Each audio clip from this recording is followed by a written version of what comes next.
mais on va opposer à sa population. Pour la première fois, on a opposition à sa population, bazo menacer population du jamais vu. Ba foutre la population, te ba opposer bazo la population dans salade. Bazo faire rêver bango, mais Martin fait le lokutano eleke. Yo ebisaki batuke, au moins mutu bon wa que nous soutenir pe Kabila, mais ne yo que partiser sur na ba Kabila boza l'ensemble.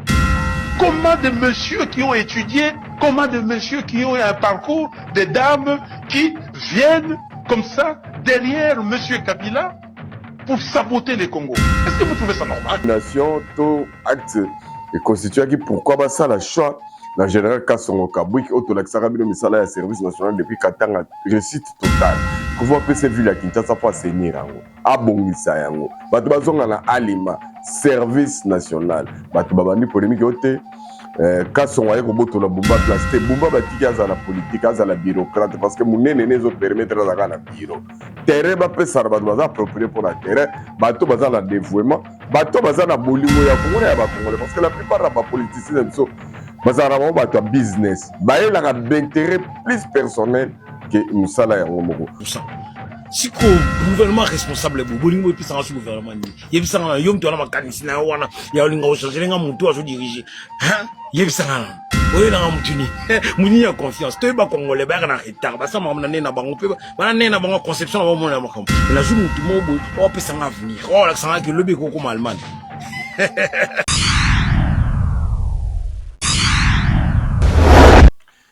Mbote ba Congolais o balingaka mboka na bango pe balingaka bana mboka na bango ba Congolais na pesi bino mbote sikanyo sozwami aux États-Unis, aux Asie, aux Europe, aux Afrique, aux Océanie, aux Centrafrique, aux Congolais des souches, Congolais pena ya musisa, Congolais bakunda mutolo ne bakoko bansetre batikala na Congo, zalawara zo solo la masolo na biso bienvenue sur Tindika avec son monité condimaté na pesimbote belé d'abord na junior kapa ya périphérique qui sont na pesimbote belé na mama Yohane depuis Bruxelles na pesimbote na venanga tumba collège mama Laurence alandaka ngai donc régulièrement suffisamment na pesi sumbote na ba congolais à bonne qualité. Là je pense à Léopold Sapou, Patrice Pierre et puis Yemoko Junior Chimanga Kalenga, autrement dit papa na Soreara la Queen.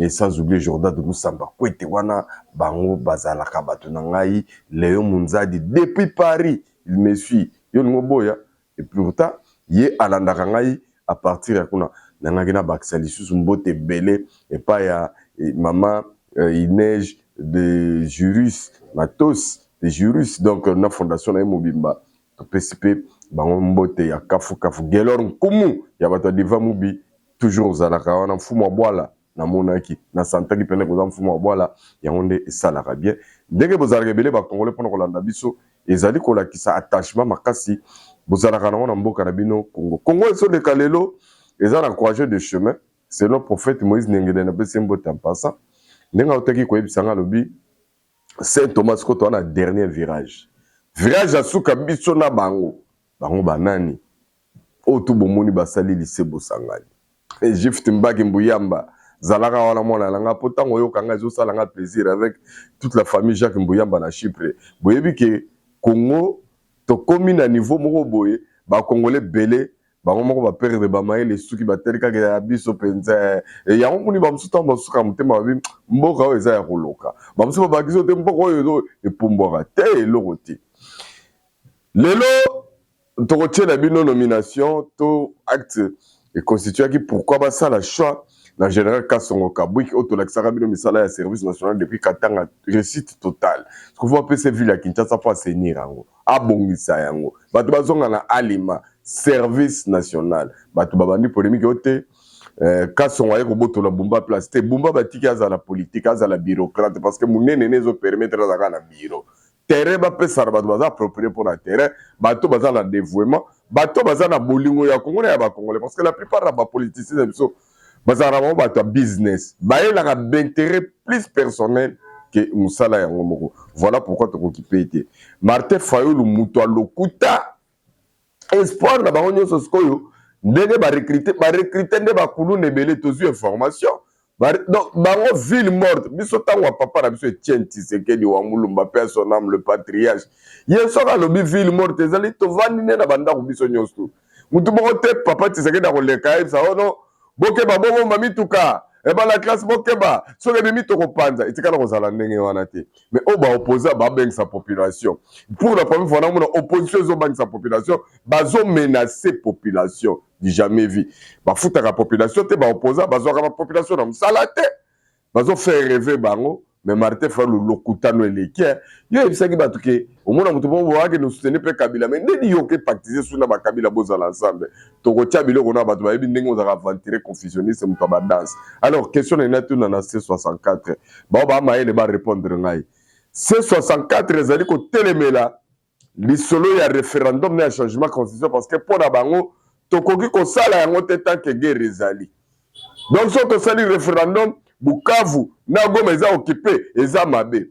Mais au moins bazotinda président na biso a organisé les bango élection en 2028 sa Goma na Bukavu bango bazo pouvoir. Mais faut être bête Kenzo Mukendi. Maman Yohana biso zo kana kina bino boyete er moko boyete to zonga batu.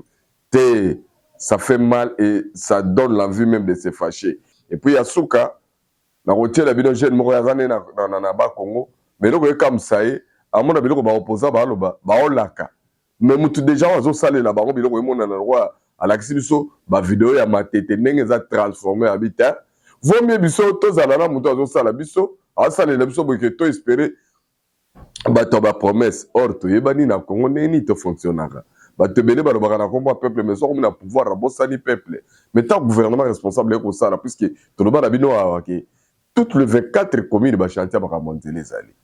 Dans toutes les provinces, il y a toujours des chantiers. C'est pour la première fois que Congo est indépendance, tout le monde a Makambaboué. Mais il y a Kento Ondimate. Très prochainement, tu connais la Bilia, Biso Tolanda qui va Congolais na Maroc, Tolandi Bango na Maroc. Gouvernement congolais tini ba toi santé. 65 médecins, 90 infirmiers, 50 sages-femmes. Baké la formation 2 mois na Maroc pour créer étoile bleue pour avoir un bétali. Secours, il y a urgence pré-hospitalière. Donc, bah former bah congolais bah leur ça bande ko na bango wana na volonté boy.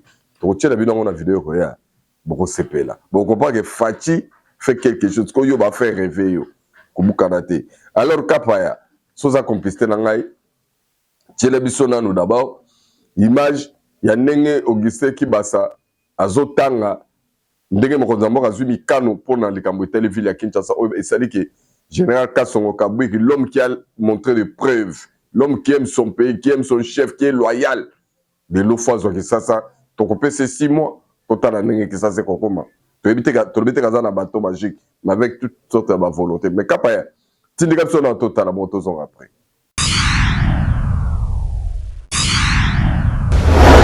À la suite de ces récentes descentes effectuées sur certaines artères et infrastructures de la ville de Kinshasa, notamment aux alentours du Grand Marché, le président de la République a constaté, une fois de plus, la persistance de l'insalubrité dans notre capitale. Cette situation préoccupante, qui affecte gravement l'image de la capitale, la santé publique, l'environnement ainsi que le cadre de vie de nos populations, ne peut être tolérée davantage et il est impératif d'empêcher que cette réalité ne s'installe durablement dans les habitudes collectives des Kinois au point d'être perçue comme une normalité. Face aux limites persistantes des mécanismes actuels, marqués notamment par l'insuffisance d'anticipation et de coordination, les lenteurs opérationnelles et les déficits de discipline dans l'exécution des missions, le président de la République a jugé indispensable d'adopter une approche plus rigoureuse, structurée et résolument opérationnelle. Celle-ci, a-t-il souligné, devra reposer sur les principes de discipline paramilitaire, de responsabilité collective, de culture du résultat, ainsi que sur une meilleure coordination des interventions en vue de garantir une efficacité accrue dans l'action et une réponse adaptée aux exigences du terrain. Dans cette perspective, il a décidé de mettre en place une task force pluridisciplinaire dédiée à la salubrité et à l'assainissement de la ville de Kinshasa, placée sous son autorité directe et piloté par le lieutenant-général Kassongo Kabouik Jean-Pierre, commandant du service national. Outre les experts du service national et de son cabinet, cette task force sera composée des experts désignés par les ministères ayant en charge l'intérieur, la défense nationale, l'urbanisme et habitat, la santé publique, l'environnement, les infrastructures et travaux publics, ainsi que l'hôtel de ville de Kinshasa. Cette task force aura notamment pour mission d'élaborer et coordonner un plan spécial et permanent de salubrité et d'assainissement de la ville de Kinshasa, d'assurer l'identification, le traitement et le suivi des points critiques d'insalubrité, de proposer et appliquer des mesures contraignantes des disciplines urbaines et de civisme environnemental, de coordonner les opérations des terrains avec les services compétents, de veiller à la sensibilisation des populations ainsi qu'à l'application stricte des mesures arrêtées. Les différents membres du gouvernement concernés seront saisis par le directeur de cabinet du président de la République pour les diligences requises. Dans les jours qui suivent, le président de la République va convoquer une réunion de cadrage de cette task force en vue de son lancement effectif.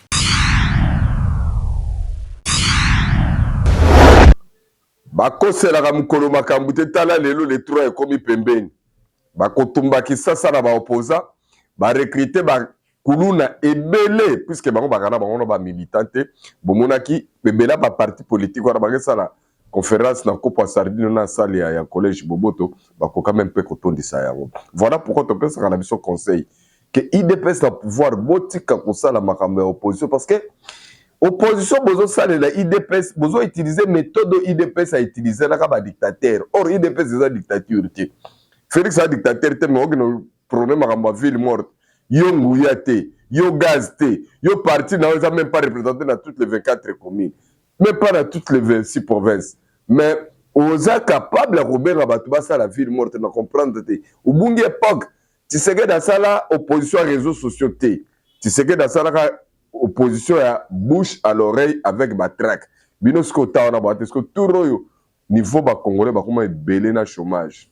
Ça ba on va vendre. Ne ba débrouiller kaka ndenge ba capter comme vide de rakadinge comme vide. A boule so ça eloko neni ne oui c'est ce que non avant de sous na parler. Papa boye babango. L'état que tu sors journée za chômeur, le za chômé payé. Yo ce que ça veut dire vous le baga ba vendre ba bi matin ba ba de classe et papa. Yo mto futaka ba minerva là. Fayulu. Les trois et comme pemene. C'est ça là Kaboun. Les trois et comme pemene ce que sont simbité. Ne venez plus. Il faut simber la bino. Bino voilà droit au bengana Tshisekedi les trois. Ce qui Tshisekedi les trois bo bengani était ne venez plus nous balancer des bêtises dans nos oreilles. Hein? Kenzo Mukendi, je te salue depuis Londres. Moi la maman, Kenzo Mukendi, Panza Sango. Alors, kapa tena biso Fayulu. Boko mone kaza kamtaba confusion. Fayulu mutano kuta. Confusionniste abungisa batebele rumba anga e presse pengeyo. Na ebite ba Fatim ta pesa bino gaz. Tindika na biso batala bango.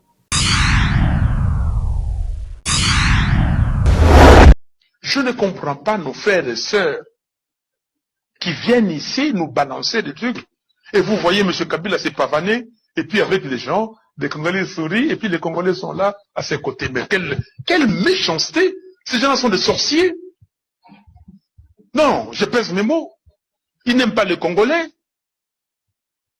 Comment des messieurs qui ont étudié, comment des messieurs qui ont un parcours, des dames qui viennent comme ça derrière M. Kabila pour saboter les Congos? Est-ce que vous trouvez ça normal? Atayo fundi biso.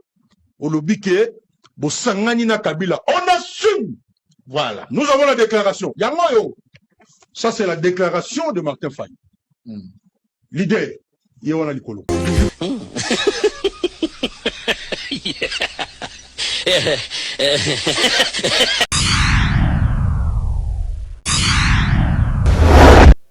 Bandeko, batuti banyamulenge, bazabatu ya pasi. Ce sont des nomades. Ils n'ont jamais eu de terre. Baya kande place bakuti bino, babomi bino, basali bino génocide, babenga bino, ba occupé bino, babele na bino. babengana ba Burundais et ba Rwandais utu na mboka na bango ba bwaka bango na Congo bango bakanga kuna bango ko diriger et balingi ba kota susu bakanga susu Congo pe ba Kivu ba bana ko diriger mais te découvrir que secret ezane mini ya Rubaya yango na armée française ezali na sima ya AFC M23 babundi ba wela na biso mini na biso Rubaya ko bito négocier to kabolango lelo bituma ko bundela ba tout ces até na comprendre que tango ebolé na ki Kagame akangi frontière bon ndenge akangi frontière pendant que ba tout musu bazalaka na Congo tu comprends ebolo kangi sur frontière obik sa ba wana ne bolate au moins que koko ceza eloko ya mabe sont des vrais zoba batente tous les Congolais baza sima ya kopwana tous les Congolais baza sima Kagame na kata kopwana boa ba zoba boa ba revers bo comprendre eloko boyela kate na mokili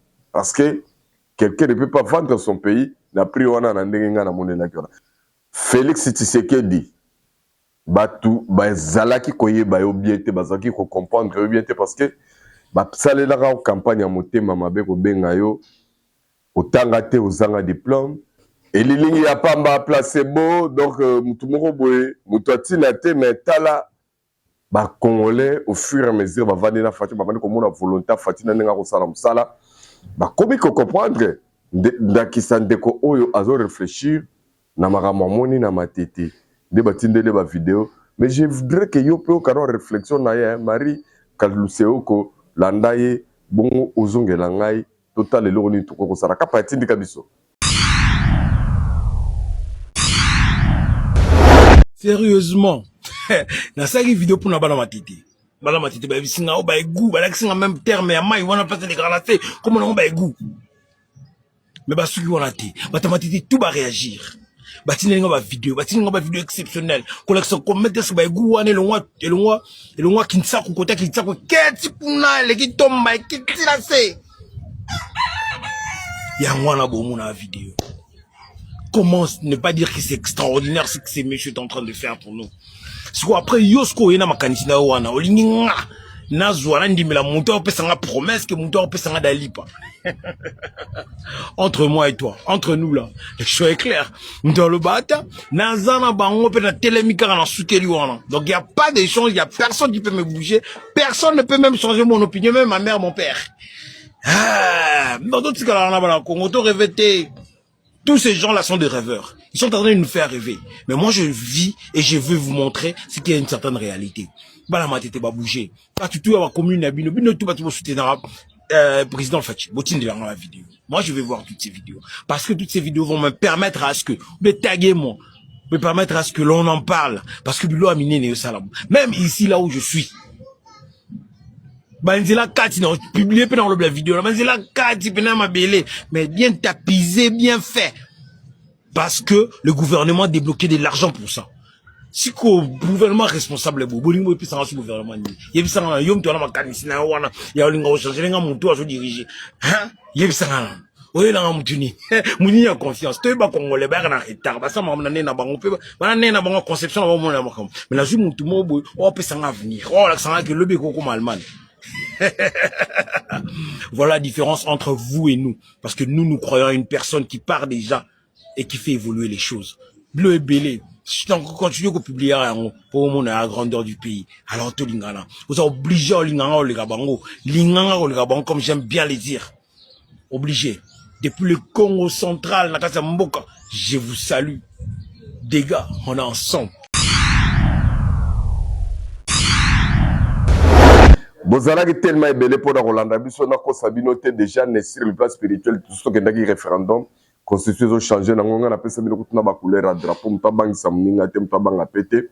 Merci Nayo Junior Kapa, merci na Refek Kisombe, merci na mama Yohane depuis Bruxelles vient nga tumba collège Maurice to kwazaka na boma a libérer ba conteneur na FC bino ke ba congolais. Donc ezama kambu. Merci na Léon Munzadi et depuis Paris. Merci na Jefte Mbaki Mbuyamba depuis Chypre na Libota Mobimba Jacques Mbuyamba to pesi bino mbote bozaki mbele kamba immeuble Roger Boya depuis Canada, Francis Colombo depuis Kampala. Merci ndenge bolanda ki biso ba congolais vraiment na recommander bino kaka bolimo ya congolais ba congolais parce que tant que toza uni toza pour représenter force. Alors bonne chance na général Kasongo Kabwik. Bonne chance na opposition à PTC 64.